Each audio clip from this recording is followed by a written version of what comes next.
نحمده ونصلي على رسوله الكريم اما بعد فاعوذ بالله من الشيطان الرجيم بسم الله الرحمن الرحيم رب اشرح لي صدري ويسر لي امري واحلل عقدة من لساني يفقهوا قولي۔ اپنی نیتوں کا جائزہ لیں، یہاں کیوں آئے ہیں، کیوں بیٹھے ہیں، کیا ارادہ ہے، کیا چاہتے ہیں۔ آئندہ جب بھی میں کہوں کہ نیت کا جائزہ لیں تو فوراً ایک جملہ دہرائیں، والقلب متوجہ الی اللہ۔ ٹھیک ہے، کیا میرا دل اللہ کی طرف متوجہ ہے؟ اچھی نیت کا معنی کیا ہے کہ دل اللہ کی طرف متوجہ ہو، لوگوں کی طرف نہیں کہ لوگ اس وقت کیا کہیں گے، کیا سوچیں گے، لوگوں کی نظر میں کیسے لگ رہی ہوں، لوگ مجھے پسند کر رہے ہیں یا نہیں کر رہے، یہ سب باتیں آؤٹ۔ والقلب متوجہ الی اللہ، دل اللہ کی طرف متوجہ ہو۔ سوچئے کیا اس وقت آپ اپنے آپ کو اللہ تعالیٰ کی نگاہوں کے سامنے محسوس کر رہے ہیں کہ میرا رب مجھے دیکھ رہا ہے، اور مجھے امید ہے کہ فرشتوں کی مجلس میں میرا ذکر کر رہا ہے، کہ میری یہ بندی سب کے ساتھ مل کر میرے ذکر کے لیے یہاں جمع ہے۔ بس یہ خیال آپ کو خوش کر دے، اس کے بعد آپ کو ساری گرمی، تھکاوٹ، ہر چیز بھول جائے گی۔ ہر صورت بخشش کروانی ہے انشاءاللہ، اچھے اچھے کام بھی کرنے ہیں، دعائیں بھی کرنی ہے، تڑپنا بھی اور رونا بھی اس چیز کے لیے کہ اللہ تعالیٰ بس تو مجھے بخش دے، کیونکہ اللہ تعالیٰ اگر بخش دے تو ہی ہماری نجات اور کامیابی۔ چلیے شروع کرتے ہیں۔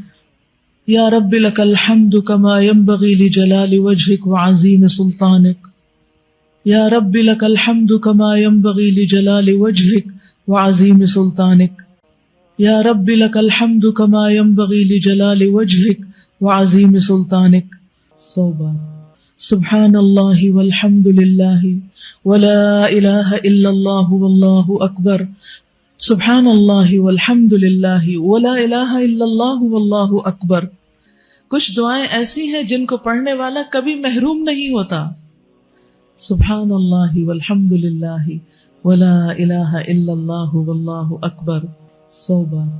آپ نے تعداد بھی بتا دی، جن تسبیحات کی تعداد نہیں بتائی ان کو تو آپ جیسا چاہیں پڑھتے رہے، جن تسبیحات کی تعداد بتائی گئی تو کوشش کریں کہ تعداد یہ گنتی پوری ہو جائے۔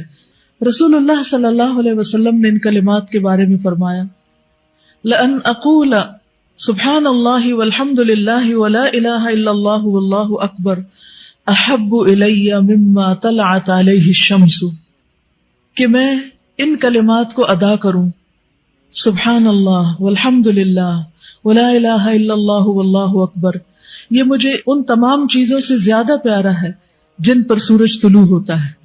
یعنی اس دنیا کے اندر جتنی بھی چیزیں ہیں، جن جن چیزوں تک سورج پہنچتا ہے، چاہے وہ بڑی بڑی بلڈنگز ہوں، سونے چاندی اور جواہرات کے ڈھیر ہوں، یا دنیا کی کوئی بھی نعمت کسی بھی قسم کی، ان سب سے زیادہ محبوب مجھے ان کلمات کو پڑھنا ہے۔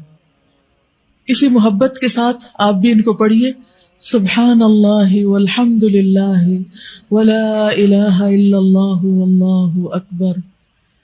اے اللہ ہمیں بھی ان کلمات کو ہر چیز سے زیادہ محبوب بنا دے، اور ہمیں ان لوگوں میں شامل کر جو واقعی خوشی کے ساتھ، دل جمعی کے ساتھ تیرا ذکر کرنے والے ہیں۔ سبحان اللہ والحمد للہ ولا الہ الا اللہ واللہ اکبر، سبحان اللہ والحمد للہ ولا الہ الا اللہ واللہ اکبر۔